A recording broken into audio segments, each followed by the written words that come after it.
हर्षिता। गोपाल। हाँ जी, हमारी ही बात हो रही थी वेबसाइट पर रिश्ते के लिए।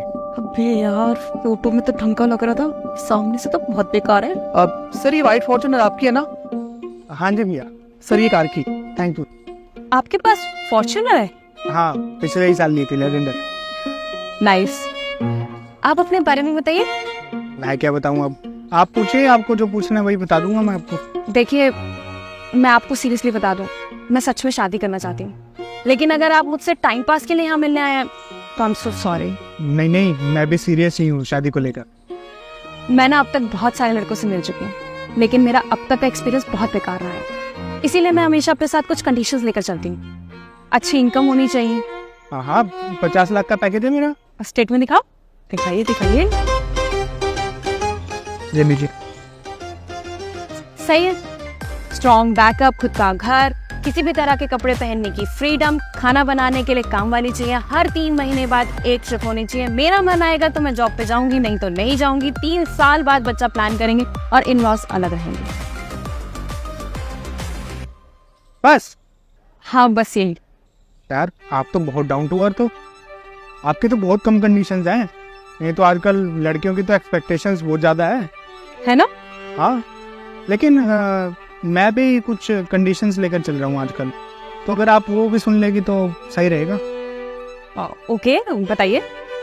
देखिए, शादी से पहले ना हम एक कॉन्ट्रैक्ट करेंगे जिसमें ये साफ साफ लिखा होगा कि शादी के बाद आप मेरे साथ किसी भी टाइप का कलेश, लड़ाई झगड़ा नहीं करेंगी, ना मेरे घर वालों के साथ करेंगी। मैं अपने दोस्तों के साथ जब चाहूँ, जितने दिन चाहूँ घूमने जा सकता हूँ, चाहे वो लड़का हो या लड़की। और हाँ, एक सबसे इम्पोर्टेंट कंडीशन जिसका आप चाहो तो सेपरेट कॉन्ट्रैक्ट भी बना लेंगे कि हमने आपसे किसी भी टाइप का कोई दहेज नहीं लिया। तो इन फ्यूचर अगर मान लो हमारा डाइवोर्स होता है तो आप मेरे ऊपर कोई भी दहेज का केस नहीं करोगे, और साथ में मैं कोई भी एलिमनी देने के लिए लायबल नहीं रहूँ। ये क्या बकवास कर रहे हो? ऐसा कोई भी कॉन्ट्रैक्ट नहीं होता।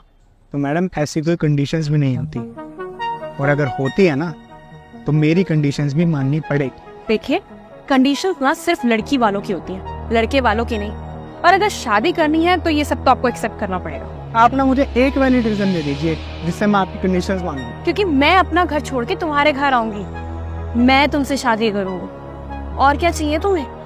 डू यू नो एक लड़की के लिए कितना डिफिकल्ट होता है अपना घर छोड़ना? देखिए, ये बात मैं आपकी मानता हूँ कि घर छोड़ना बहुत डिफिकल्ट होता है, लेकिन ये ऐसा कोई रीजन नहीं है जिससे मैं आपकी कंडीशंस मानूं। मुझे तो लगता है तुम ना शादी को लेकर सीरियस ही नहीं हो, तुम टाइम पास कर रहे हो ना। अरे मैडम, मैं तो शादी के लिए सीरियस नहीं हूँ, आप तो अपनी जिंदगी के साथ ही सीरियस नहीं हो।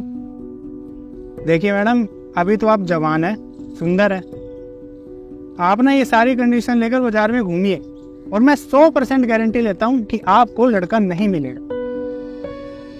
1-2 साल बीतेंगे, जब आपकी उम्र बढ़ जाएगी ना, तब आप 1-2 कंडीशंस भी कम कर दोगी, लेकिन लड़का आपको फिर भी नहीं मिलेगा। फिर एक ऐसा टाइम आएगा जब आपकी शादी करने की उम्र बीत चुकी होगी, तब पता आप क्या करेंगी? तब आप कहेंगी कि कैसा भी लड़का हो, बस अच्छा हो, हम शादी कर लेंगे। देखिए मैडम, ऐसे शर्तों पर ना शादियां नहीं होती, और शादियां सिर्फ 2 इंसानों की नहीं, 2 परिवारों के बीच होती। और अगर परिवार में रहना है ना, तो परिवार को साथ लेकर चलना पड़ेगा। घर में काम भी करना पड़ेगा, हो सकेगा तो जॉब भी करनी पड़ेगी। हो सकता है 2-3 साल तक कोई ट्रिप भी ना बने। अगर लड़का आपको आपकी कंडीशन के साथ एक्सेप्ट कर रहा है ना, तो लड़के का जैसा घर परिवार है उसे वैसे ही एक्सेप्ट करना होगा। बाकी ऑल द बेस्ट मैडम, आपको अपने सपनों का राजकुमार मिल जाए। और हाँ, आपने क्या बोला था कि इन-लॉज सेपरेट रहेंगे? चलो एक काम करते हैं, मैं ना आपकी सारी की सारी कंडीशन मान लेता हूँ, आप सिर्फ मेरी एक ही मान के दिखा देना कि आप जिंदगी भर अपने माँ बाप से ना तो बात करेंगी ना मिलेंगी। शादी करनी हो ना तो कॉल कर देना फिर।